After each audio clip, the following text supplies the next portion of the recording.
तूफान मेरे अज़्म का तवाफ,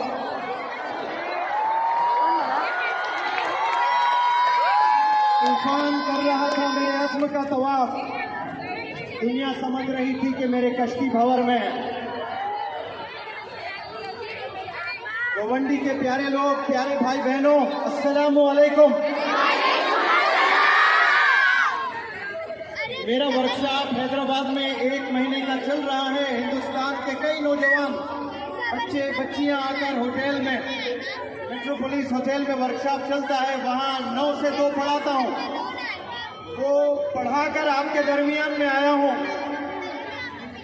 हल्का सा थोड़ा सा थका हुआ था, लेकिन गोवंडी के भाइयों और बहनों का जोश देखा तो मेरी पूरी थकन चले गई है।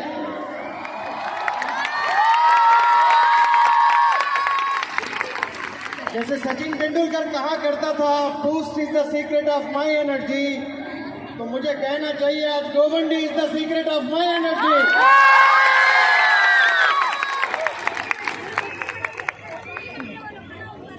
जो पानी से नहाते हैं अबू आसिम साहब, वो लिबास बदलते हैं। जो पानी से नहाते हैं वो लिबास बदलते हैं। जो पसीने से नहाते हैं वो इतिहास बदलते हैं। ये हल्की बारिश हो रही थी। अबू आसिम साहब थोड़ा सा घबरा रहे थे कि मुश्किलों से ये प्रोग्राम कंडक्ट हुआ है, कहीं लोग चले ना जाएं। लेकिन अबू आसिम साहब के इल्म में ले आना चाहता हूँ, ये अल्लाह की रहमत बरस रही थी गोवंडियों पर। और यहाँ बारिश भी हो जाए, आज फोन पर मैं अबू आसिम साहब से 3-4 दफा बात किया। हर दफा यही कह रहे थे कि बादल मंडरा रहे, बारिश होने के पूरे चांसेस हैं। तो मैंने अबू आसिम साहब से कहा, अबू आसिम साहब, मुनव्वर जमा के कोई नखरे नहीं है, तूफान भी आए तो तूफान से लड़ते हुए पहुंचूंगा मैं यहाँ।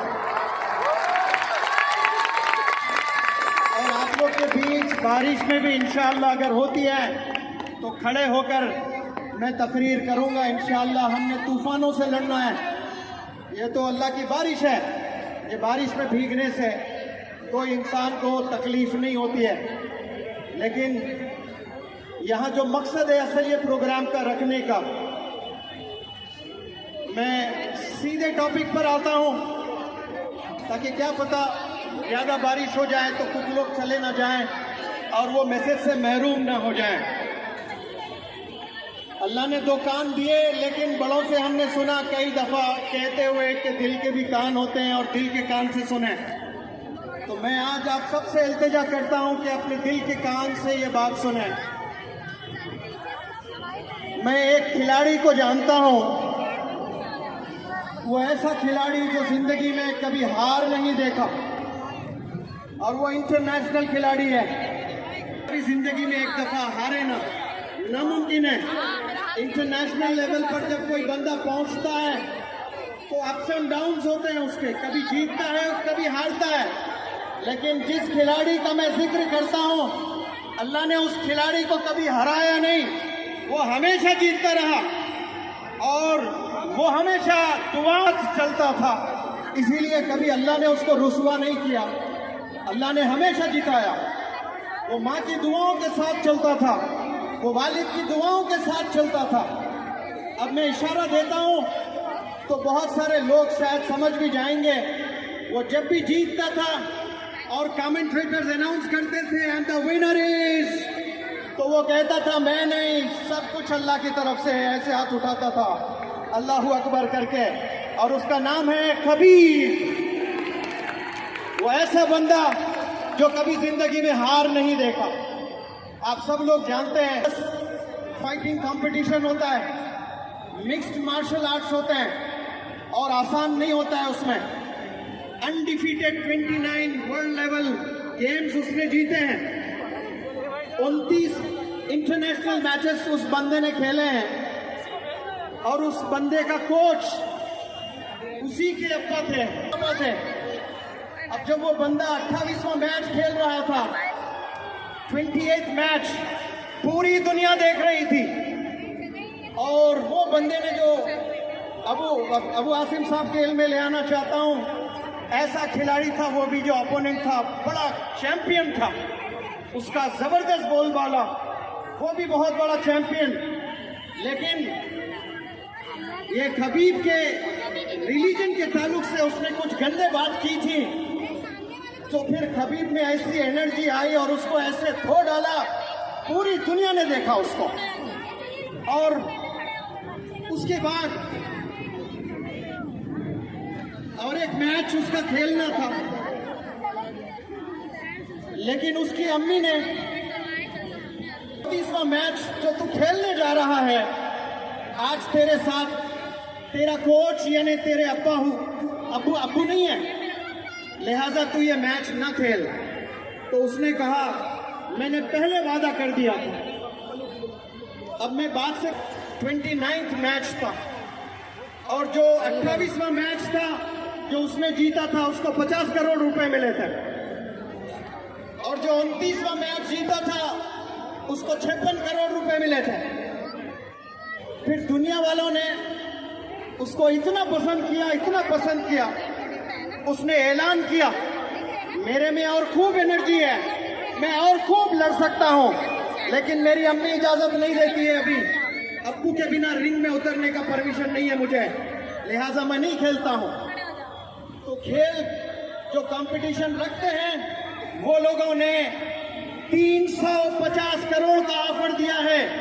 आप सिर्फ पार्टिसिपेट करिए, आप सिर्फ खेलिए, हारे 350 करोड़, जीते 350 करोड़, हलाल के 350 करोड़ हारने पर भी मिलने वाले थे, लेकिन अपनी माँ की बात उस बंदे ने सुना, फिर जिंदगी में उसने खेला नहीं, हलाल पैसों को उसने ठुकरा दिया है।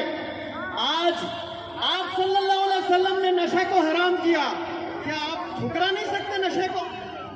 हलाल 350 करोड़ हलाल के उसने ठुकरा दिया है, और आप सल्लल्लाहु अलैहि वसल्लम ने नशे को हराम किया है।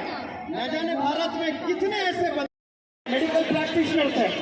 तो आपने मुझे घर पर बिठाकर एक बात कही, वो आज तक मुझे याद है। मेरे अब्बू ने एक बात कही, बेटा मैं रोजाना घर के बाहर बैठकर आते जाते लोगों की काउंसलिंग करता हूँ, नशे से दूर करने की कोशिश करता हूँ, सिगरेट छुड़ाने की कोशिश करता हूँ, क्योंकि मैं नलगुंडे से ताल्लुक रखता हूँ, हैदराबाद से 100 किलोमीटर दूर। जामे मस्जिद ओल्ड सिटी है, बहुत गरीब लोग रहते हैं वहाँ पर। वहाँ वालिद साहब का काम रोज शाम में चेयर पर बैठकर आते जाते बड़े छोटे हिंदू मुसलमान सबको काउंसलिंग किया करते थे।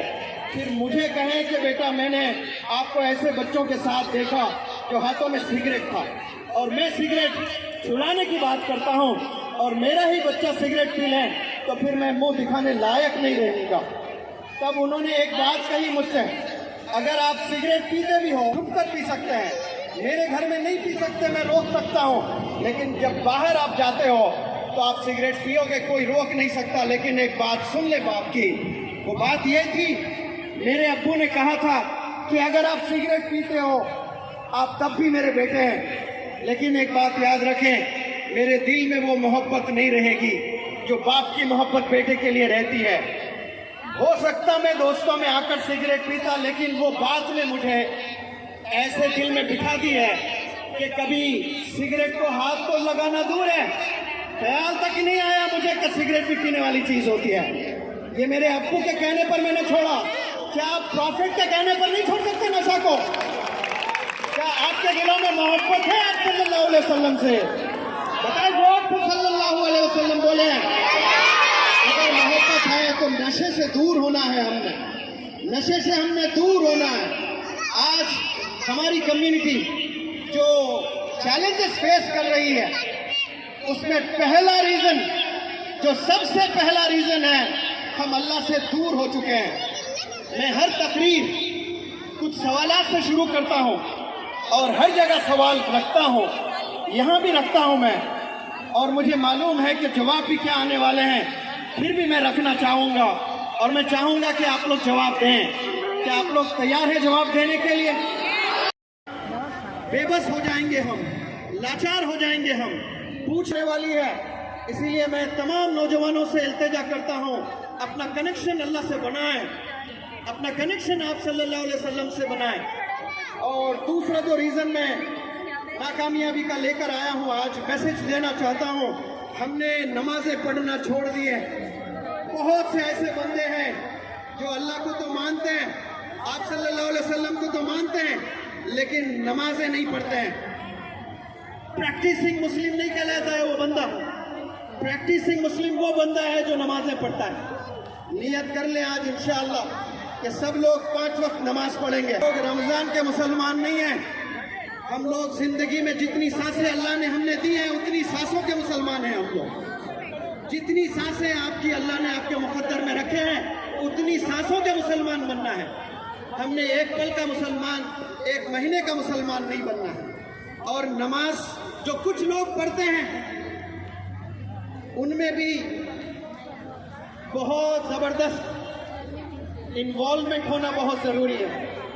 अब जो बंदे नमाज पढ़ रहे हैं, कुछ बंदे पढ़ रहे हैं, वो बंदों से मैं अपील करना चाहता हूँ कि नमाज आप, मैं और हम सब जो पढ़ते हैं, क्या हमारी नमाज कबूल हो रही या नहीं हो रही है।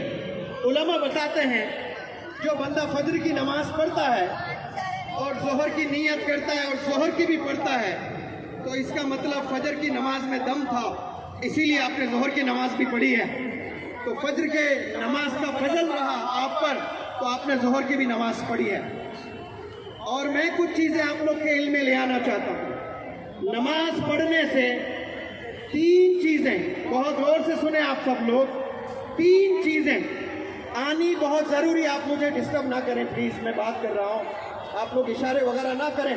मुझे ऐसा लग रहा है कि वाइट के पास ना जाएं भाई, उधर लाइट वाइट के पास ना जाएं, जहाँ है मेरी आवाज़ सब तक जा रही है, मेरी आवाज़ सुन लें, ऊपर कोई खम्भों पर ना जाए, मुझे डिस्टर्ब ना करें, मुझे सुने कि 3 चीज़ें आना बहुत ज़रूरी है नमाज पढ़ने से। सबसे पहली चीज़ पाकीज़गी आना बहुत ज़रूरी है। पाकीज़गी अगर आप में नहीं आ रही है तो फिर हमारी नमाज में वो दम नहीं है। अब पाकीज़गी का मतलब क्या है?